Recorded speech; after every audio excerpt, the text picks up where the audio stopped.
অবস্থাটা এমনই হবে, সেদিন মানুষ মদ খাবে না, সেদিন মানুষ ক্যান্ডি খাবে না, বিয়ার খাবে না, চুরু খাবে না, ইংলিশ খাবে না, অন্য রকমের ম্যাকডোল খাবে না, কত রকমের ইংলিশ মাল খাবে না। আল্লাহ তাআলা কোরআনে বলছেন, ইয়াউমা তারাউনাহা তাজহাবু কুল্লু মুরদিয়াতিন আম্মা আরদাত কুল্লু জাতি হামলিন হামলাহা ওয়া তারান নাসা সুকারা ওয়া মা হুম বিসুকারা। তারা সেদিন মদ দ্রব্য পান করবে না, কিন্তু তাও কেন অবস্থা হবে? আল্লাহ এবার বলছে, ইন্না আযাবাল্লাহি শাদীদ ওয়ালাকিন্না আযাবাল্লাহি শাদীদ। আল্লাহর আযাবের ভয়ে, আল্লাহর আতঙ্কে তাদের অবস্থাটা এরকম হবে। আমি অত কিয়ামত সমালোচনা করতে পারবো না, আমাকে আঘাত দেওয়া হবে। তাহলে কিয়ামতের ময়দানটা হবে, এবার মানুষ একদিন আবার পুনরায় ফুৎকার মারা হবে, সেই দিন মানুষ যে হাসরের ময়দানে দণ্ডায়মান হবে। হাসরের ময়দানে দণ্ডায়মান হবে, পায়ে কোনো চপ্পল থাকবে না, শরীরে কোনো পোশাক থাকবে না, উলঙ্গ অবস্থায় হাসরের ময়দানে দণ্ডায়মান হবে। আর প্রত্যেক মানুষ রব্বি নাফসি ইয়া রব্বি ইয়া নাফসি করবে। তো আল্লাহর নবী বলছেন, আম্মা আয়েশা নবীকে বলছে, ও আল্লাহর নবী, আমি নাকি আয়েশা কিয়ামতের কঠিনময় হাসরের উলঙ্গ অবস্থায় হাসরের ময়দানে উঠবো গো আল্লাহর নবী, আমাকে কি লজ্জা লাগবে না? আমাকে কি হায় লাগবে না গো আল্লাহর নবী? আল্লাহর নবী বলছে, আয়েশা রে, কিয়ামতের ময়দানটা তুমি ভয়ানক হবে রে আয়েশা, এমনই মারাত্মক হবে রে আয়েশা, সেদিন একজন কেউ মানুষের দিকে তাকাতে দূরের কথা, নিজের শরীরের দিকে তাকাবার সুযোগটা পর্যন্ত পাবে না রে আয়েশা।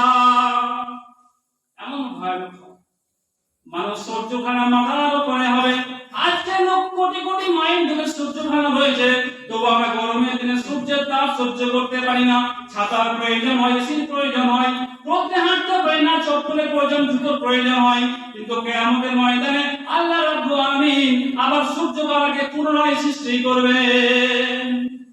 সৃষ্টি করার পর সূর্যটা কত উপরে থাকবে? বিশ্রাম কত থাকবে? 1 মাইল উপরে থাকবে। 1 মাইল উপরে সূর্যখানাকে আবার সৃষ্টি করা হবে, আর 1 মাইল উপরে সূর্যখানা থাকবে। সূর্যের তাপে মানুষের মগজগুলো ভাতের মরের মতো টক টক টক টক করে পড়তে থাকবে, কানের ছিদ্র দিয়ে পূজের মতো বের হতে থাকবে। কত ভাই মাছ ভাজে না, ওরাই মাছ ভাজে, বেগুনি ভাজে, চপ ভাজে, সিঙ্গাড়া ভাজে, কত ভিতরে লাল করে দেওয়া হয়। কারণ কিয়ামতের ময়দানে রব্বুল আলামিন তার মানুষ দেখে ওই রকম তেলে ভাজার মতো সূর্যের তাপে ভাজানো হবে। এইরকম পরিস্থিতিতে মানুষ চাইবে, আল্লাহ যদি একটু ছায়া দেয়, একটু ঠান্ডার অবস্থাটা আমাদের জন্য হতো তো কতই না ভালো হতো। আল্লাহ রাসূল এবার বলছেন, কাল কিয়ামতের কঠিনময় হাসরের দিনে যেদিন কোনো ছায়া থাকবে না, যেদিন কোনো আল্লাহর আরশের ছায়া কোনো ছায়া থাকবে না। এবার আল্লাহ রাসূল হাদিসের ভিতরে বলছেন, তাবাদুল জিল্লুহুম লা ফি জিল্লিহি ইয়াউমা জিল্লা ইল্লা জিল্লুহু। আল্লাহ রাসূল বলছেন, কাল কিয়ামতের ময়দানে 7 শ্রেণীর মানুষ আল্লাহ আরশের নিচে ছায়া দান পাবে।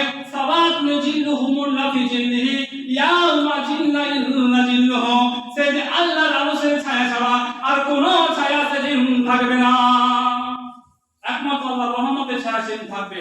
তো এই সৌভাগ্যবান কারা হবে? আল্লাহ রাসূল বলছেন, 7 শ্রেণীর মানুষ, সুভাষ ছিলেন 7 কোয়ালিটির মানুষ, 7 শ্রেণীর মানুষ কিয়ামতের ওই কঠিনময় হাসরের দিনে আল্লাহর রহমতের ছায়া দান পাবে।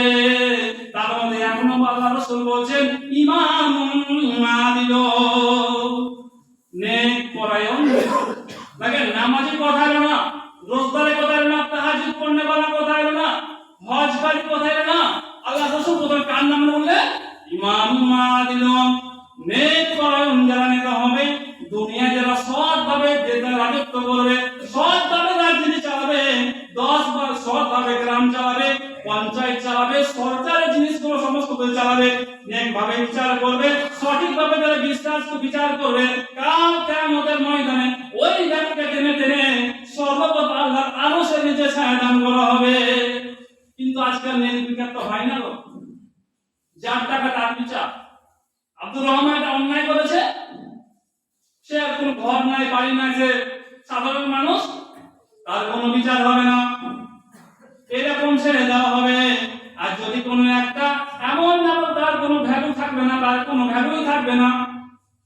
আর যদি একজন ভালো রাজনীতিবিদের লোক একটা পার্টি পলিটিক্যাল লোক হাওয়া পাওয়ার লোক যদি কোন রকমের অন্যায় করে তার তো কোনো শাস্তি হবে না।